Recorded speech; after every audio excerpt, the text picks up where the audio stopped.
Class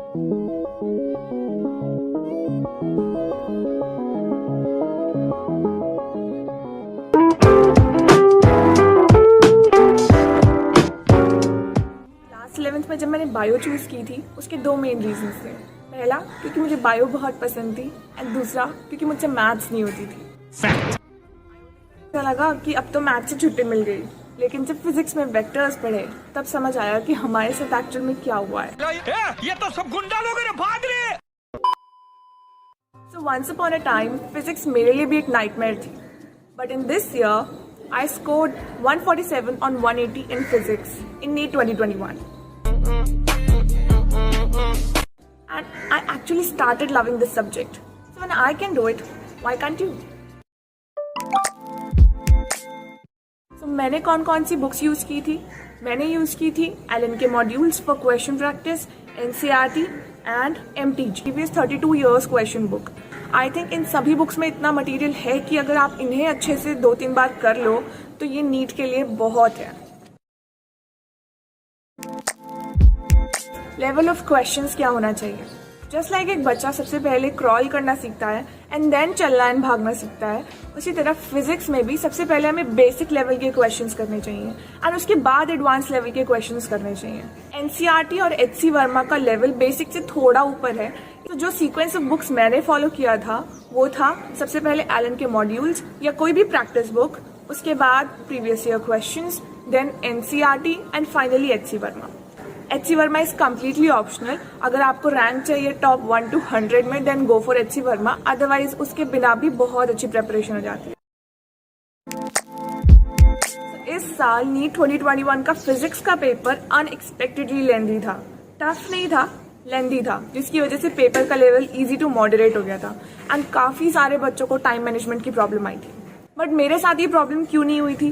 क्योंकि मैंने already इस चीज़ की प्रैक्टिस की हुई थी। स्टोरी, क्लास 12th के फिजिक्स के बोर्ड एग्जाम में मेरा पेपर छूट गया था जस्ट बिकॉज मैं टाइम नहीं मैनेज कर पाई।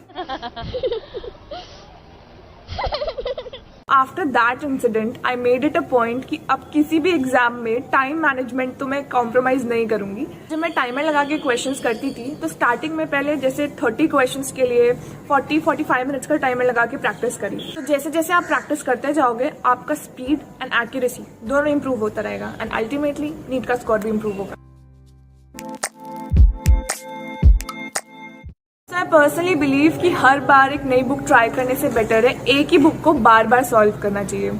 अगर 3-4 बार भी सॉल्व कर लिया दैट इज सफिशिएंट। वैसे तो आपकी मर्जी है कितनी बार भी सॉल्व कर सकते हो, बट हाँ 3-4 बार कर लिया दैट विल बी सफिशिएंट। इससे ज्यादा बार कर लिया तो दैट विल बी बोनस। तो मैंने अपने एलन के modules and previous year questions 3 से 4 बार सॉल्व किए थे।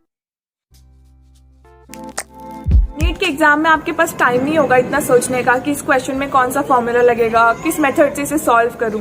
उस टाइम आपकी फॉर्मूला फिंगर टिप्स पे होने चाहिए। फिजिक्स में रिवीजन इज एज इम्पॉर्टेंट जितना बायो में होता है। सो मैं रिवीजन के लिए क्या करती थी, I use to make formula sheets. मैं चैप्टर पढ़ने के बाद, उसके सारे कॉन्सेप्ट समझने के बाद, क्वेश्चन सॉल्व करने के बाद उस चैप्टर की एक फॉर्मूला शीट तैयार करती थी। एक पेपर पे सारे फॉर्मूला लिख दिए जितने भी याद हैं, और जो याद नहीं है वो देखकर लिख दिए। लेकिन उसे एक पेपर के ऊपर सारे फॉर्मूला लिखने से जब नेक्स्ट टाइम मैं उस चैप्टर को रिवाइज करती थी तो मुझे पूरी थ्योरी नहीं पढ़नी पड़ती थी। मैं बस वो फॉर्मूला शीट देखती थी, 10-15 मिनट में पूरा चैप्टर रिवाइज हो जाता था एंड उसके बाद डायरेक्टली मैं क्वेश्चन प्रैक्टिस करती थी। स्टार्ट में मेरा टाइम भी बचता था एंड फॉर्मूलाज भी मुझे बहुत अच्छे से याद हो गए थे। तो अगर आपको भी नीट में टाइम पे पेपर खत्म करना है तो please make a formula sheet and उससे रिविजन करो। क्योंकि कभी कभार ऐसा होता है कि हम एक स्कोर पे अटक जाते हैं। जैसे हर टेस्ट में 120 आ जा रहे हैं, 120 से ऊपर बढ़ ही नहीं रहा है स्कोर, और वो बढ़ेगा भी कैसे क्योंकि हम टेस्ट एनालिसिस तो कर ही नहीं रहे हैं। जोर जोर से बोल के लोगों को स्कीमें बता दे।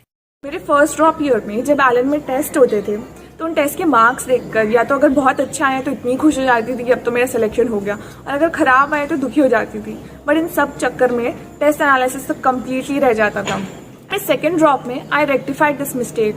टेस्ट देने के बाद मेरा सबसे पहला काम यही होता था कि मैं उस टेस्ट का एनालिसिस करती थी। जितने भी क्वेश्चन गलत हुए हैं उन्हें एक कॉपी में लिख लेती थी, और अगर नहीं भी लिख सकती तो एटलीस्ट फोटो क्लिक करके एक PDF बना लेती थी, जिससे कि नेक्स्ट टाइम जब मैं उस टॉपिक को रिवाइज करती थी या उसका टेस्ट होता था तो पहले मैं उन क्वेश्चंस को सॉल्व करती थी जो मेरे पहले टेस्ट में गलत हुए थे।